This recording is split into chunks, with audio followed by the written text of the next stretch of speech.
सनातन धर्म की जय हो, सनातन धर्म की जय हो। राकेश किशोर ने भी वही काम किया था।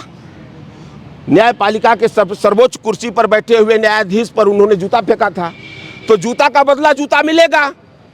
ऐसा नहीं है वो लौटकर आपके पास पहुंचेगा। अगर हम किसी को गाली देंगे तो हमको भी कल गाली मिलेगी।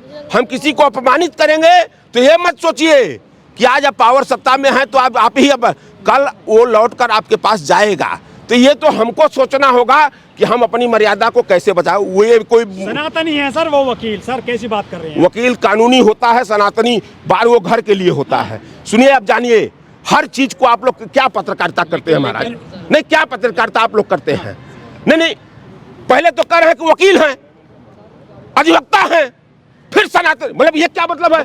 जब नारा लगा रहे हैं ना, अरे वो देखिए, वो भाजपा का एजेंट है, वो लगाएगा। लेकिन जब अधिवक्ता मैंने कह दिया अपने आप को कि मैं अधिवक्ता हूं, तो मैंने कानून की किताब पढ़ा, संविधान की किताब पढ़ा है, और कोर्टों में संवैधानिक मूल्यों पर बात होनी चाहिए। हाँ, तो उसी पर उनको भी जूता मिला है ना, उसी कोर्ट में ही मिला ना, उसी कोर्ट में ही ना मिला।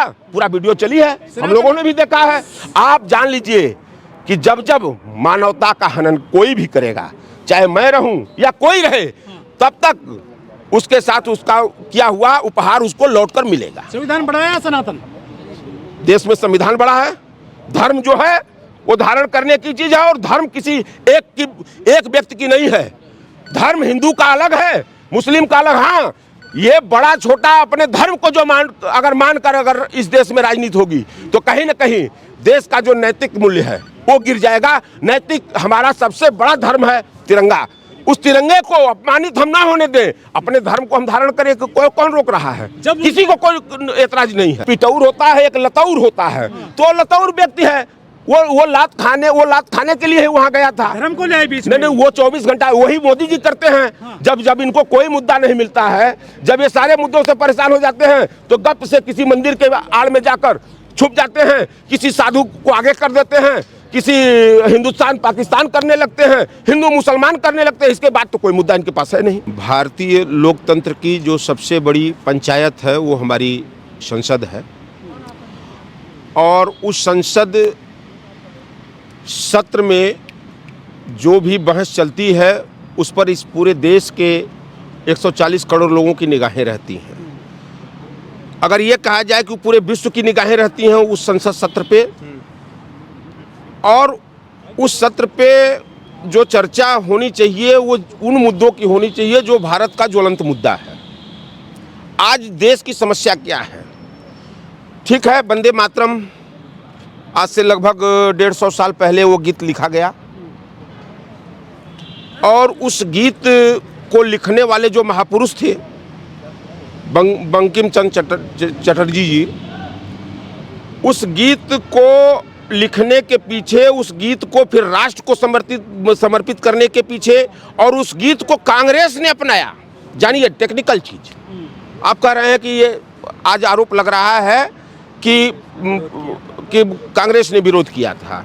पहले तो मैं यहाँ बता देना चाहता हूँ भाजपाइयों को और संघियों को कि कांग्रेस ने उसको अपनाया, आत्मसात किया, और उस गीत के अंदर के शब्दों की ताकत को आप समझिए कि वो जब वंदे मातरम गीत गाकर जब आज़ादी के दीवाने हमारे स्वतंत्रता संग्राम सेनानी जब चले, तो वो अंदर से उनको ऊर्जा मिली और अंग्रेजों से लोहा लेने का काम किया। वो गीत की ताकत थी वो। दूसरी चीज कि अगर नेहरू ने विरोध किया, जैसा कि आज ये संघ के लोग आरोप लगा रहे हैं, वो भी संसद भवन के अंदर जहां पर ज्वलंत मुद्दों पर बहस करनी चाहिए, बेबुनियादी मुद्दों पर वहां बहस हो रही है।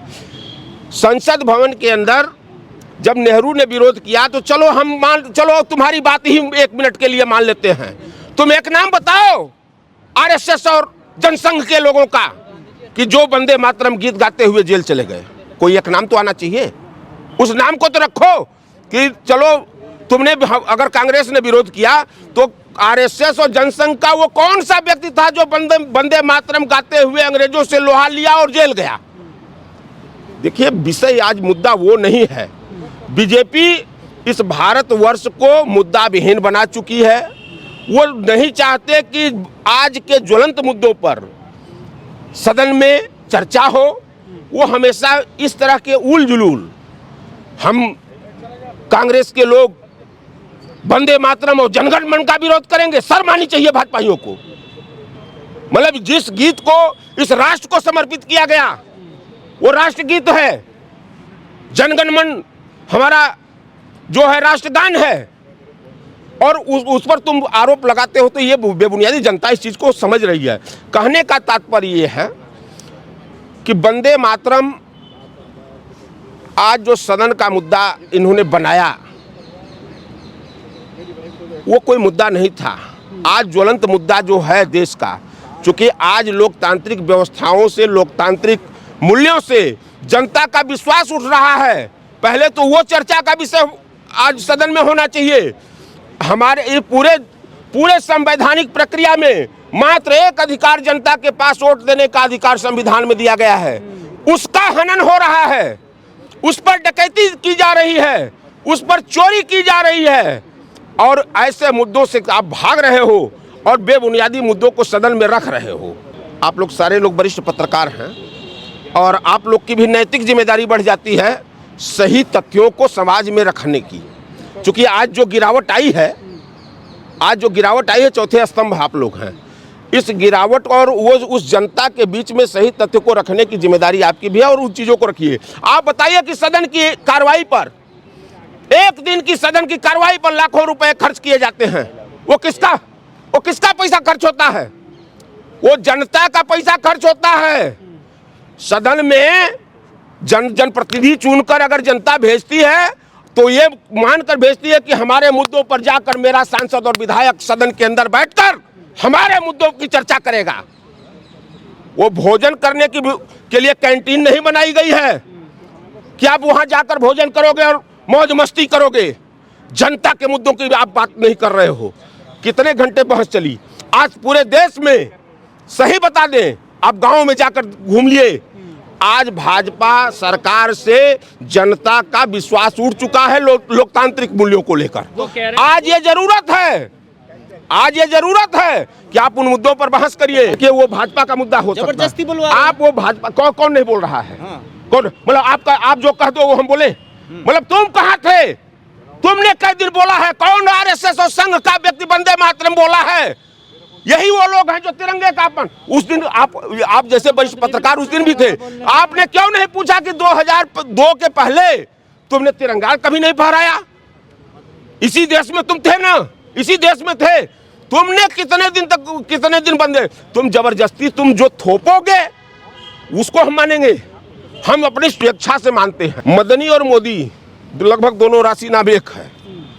मदनी जो बयान दिए हैं उस बयान से मैं सहमत नहीं हूं। मैं व्यक्तिगत तौर मेरा व्यक्तिगत अगर नहीं सुने, वो मदनी ने भाजपा द्वारा स्क्रिप्ट लिखी गई बयान दिया है। अच्छा। वो इस समय आग में घी डालने वाला काम मदनी ने किया है, नहीं करना चाहिए आपको। अच्छा एक चीज बताइए कि 2000 बीजेपी की भाषा बोलने नहीं आप एक चीज बताइए कि 2014 से पहले इस देश में सरकारें हुआ करती थी कि नहीं होती थी? उसके पहले तो किसी ने कोई जबरदस्ती किसी को कोई बोलवाने के लिए किसी को बाध्य करता था? ये माहौल कब बना? जब ये भाजपा की सरकार बनी, जब ये भाजपा ने ये माहौल क्रिएट किया है। हर समय आप 24 घंटा हिंदू मुस्लिम ये बोलो वो बोलो, ये मत खाओ। मतलब यही कहने का मतलब कि जब से मोदी और योगी और ये अमित शाह बैठ गए जग गया। अरे ये निर्लज्जता भरा प्रश्न मत करिए आप।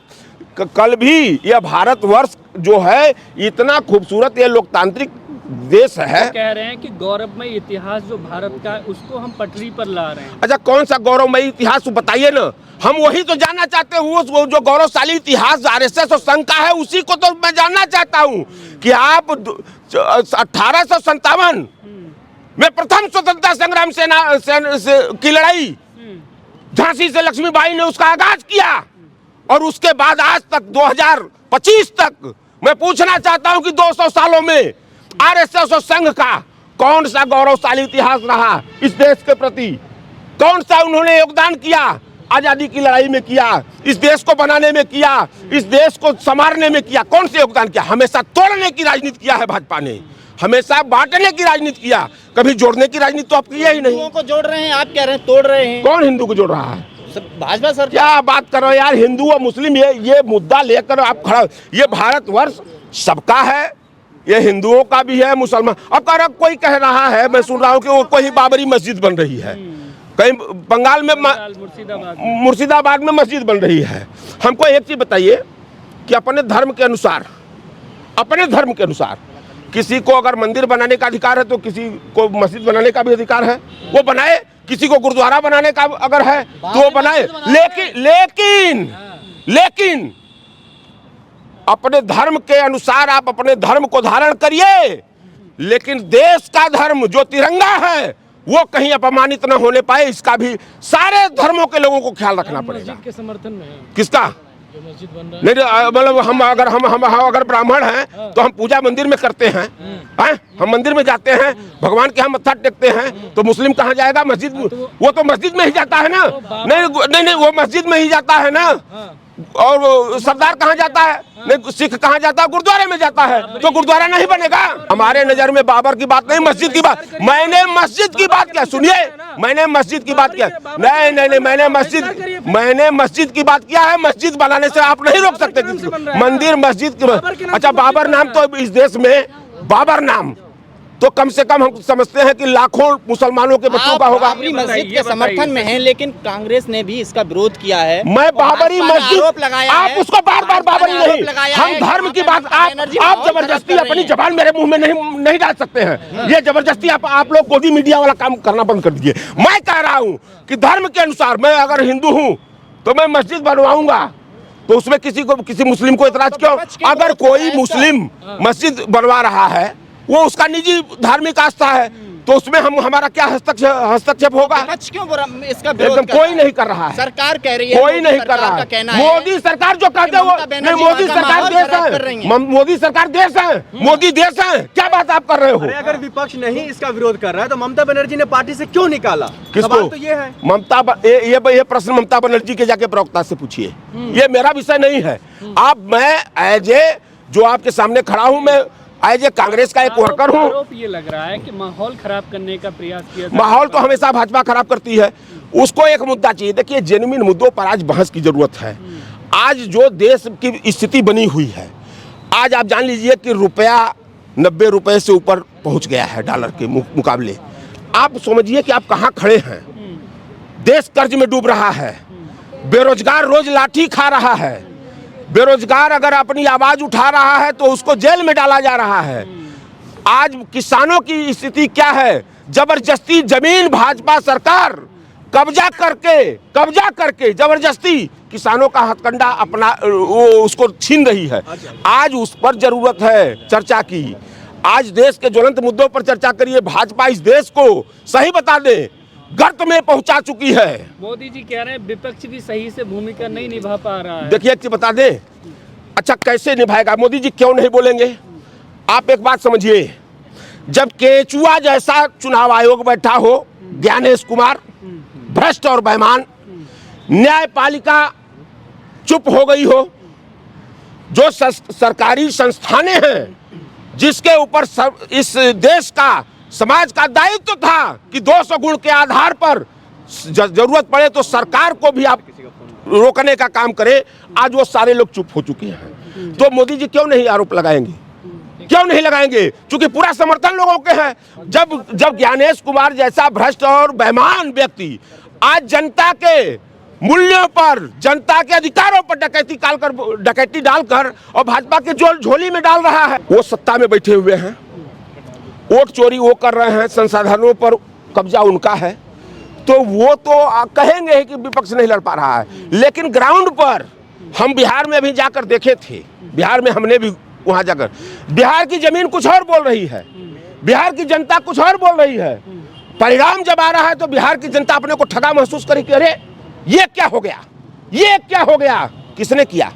किसने किया? ये केचुए ने किया और अमित शाह और मोदी के इशारे पर किया है।